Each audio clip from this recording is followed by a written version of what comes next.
በመቀጠል ኮንዴንሰር ብለን የምንጠራውን ሌላኛው የኤሲ ሲስተም ክፍልን ምንመለከት ይሆናል ማለት ነው። ከዚህ ቀደም በነበረው ክፍል ላይ እንግዲህ ኮንዴንስ ሲባል ምን ማለት እንደሆነ አይተናል። ኢቫፖሬተር ሲባል ምን ማለት እንደሆነ አይተናል። የመጀመሪያው ክፍል ላይ ስለወራንበት አሁን ቀጥታ ስሞቹን ብቻ እየተጠቀምን ምንቀጥል ነው የሚሆነው።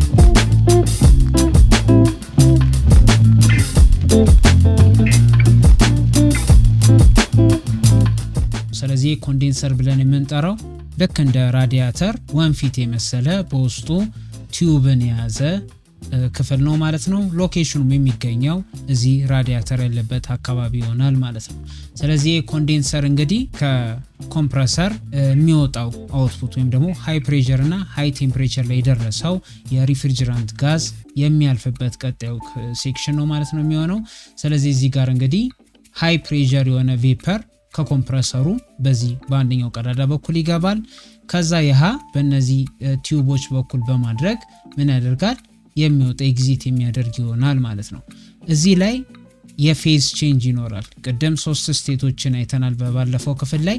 እዚህ ላይ አሁን የገባው ጋዝ ከኮምፕረሰር እየወጣ ያለው ጋዝ እዚህ ሴክሽን ላይ ሲደርስ ምን ያደርጋል?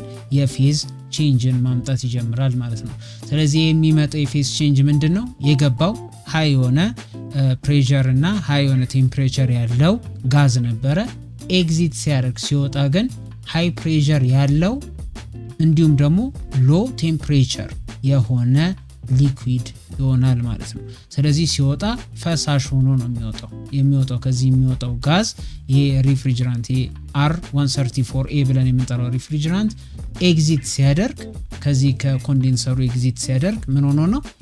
ሊኩዊድ ሆኖ የሚወጣ ይሆናል ማለት ነው። ሁለት አይነት ኮንዴንሰር ልናገኝ እንችላለን። ሰርፐንታይን ፍሎ እና ፓራላል ፍሎ ብለን የምንጠራው።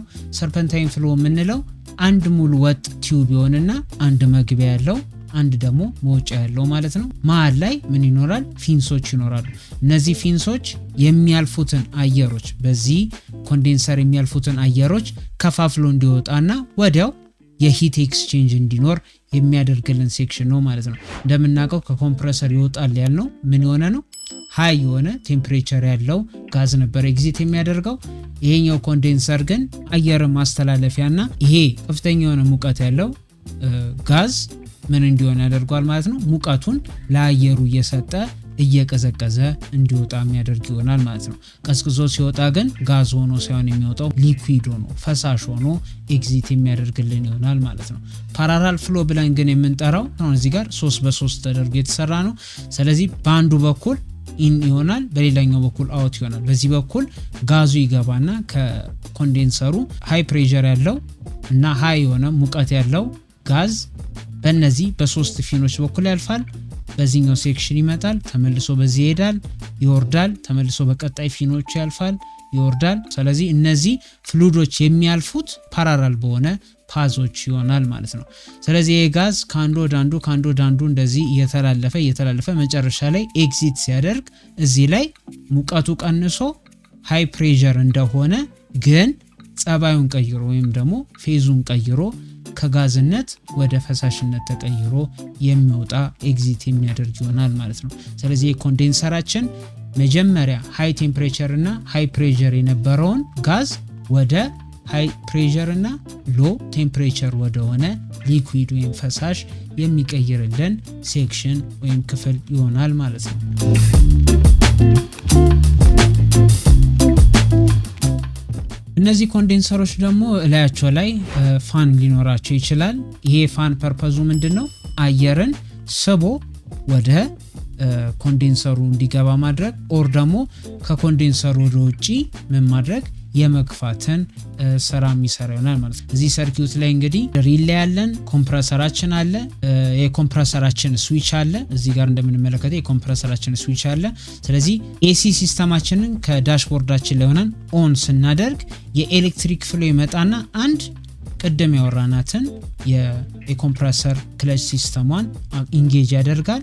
በተጨማሪ ደግሞ የኤሌክትሪክ ከረንት በዚህ ሪሌ በኩል ያልፍና ይሄ ስዊች አክቲቬት እንዲሆን ያደርጋል ማለት ነው። ስለ ሪሌ ሰፋ ባለ ሁኔታ ሪሌ በሚል ፕሌሊስት የተዘጋጀ አለ። ስለ ሪሌ ማወቅ ከፈለጋችሁ እሱ ላይ መመልከት ትችላላችሁ። ከላይ ፒን የማደርግላችሁ ይሆናል። ስለዚህ ይሄ ሪሌ አክቲቬት ይሆናል። ልክ አክቲቬት ሲሆን ከባትሪው በ25 አምፕ ፊውዝ በኩል አድርጎ ምን ያደርጋል ማለት ነው ፋናችንን አክቲቬት ይሆናል ማለት ነው። ስለዚህ ኤሲ ሲስተማችን ሲነሳ አብሮ ይሄ ፋን አክቲቬት የሚሆን ይሆናል። ስራው አየርን መግፋትና መሳብ በዚህ በኮንዴንሰሩ መሃል አየሮች እንዲተላለፉና የሚያልፈውን የጋዝ የቴምፕሬቸር መጠን የመቀነስን ስራ የሚሰራልን ሴክሽን ይሆናል ማለት ነው።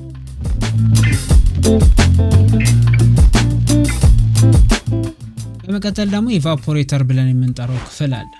ይሄ ኢቫፖሬተር ብለን የምንጠራውን ክፍል የምናገኘው የት ነው? የዳሽቦርዳችን ከቨር ውስጥ ይሆናል ማለት ነው። ስለዚህ ዳሽቦርዳችን ከላይ ስዊቾቹ ምናምን አሉ፣ በውስጥ በኩል ምን ይኖራናል ማለት ነው?